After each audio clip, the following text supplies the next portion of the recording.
અને લડી લેવું પડે, મોજ શોખને એક બાજુ મૂકવી પડે, કારણ કે તમારો એક એક માર્ક અગત્યનો હોય. અહીંયા સાયન્સવાળા બેઠા છે, મારે ખાલી એક વાત તમને કહેવી છે કે તમારો એક માર્ક કેટલો અગત્યનો હોય.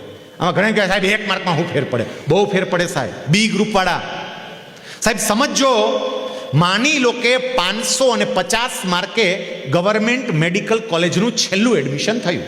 તમને 549 માર્ક છે, ખાલી એક જ માર્ક ઓછો.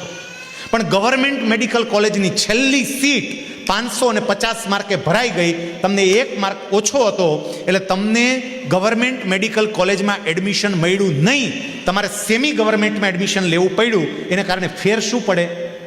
જો ગવર્મેન્ટ મેડિકલ કોલેજમાં એડમિશન મળ્યું હોત તો વર્ષનો 10,000 રૂપિયાનો ફીનો ખર્ચ, 5 વર્ષ ભણવાનું, ઓલમોસ્ટ 50,000 જેવો ભણવાનો ખર્ચ થાય.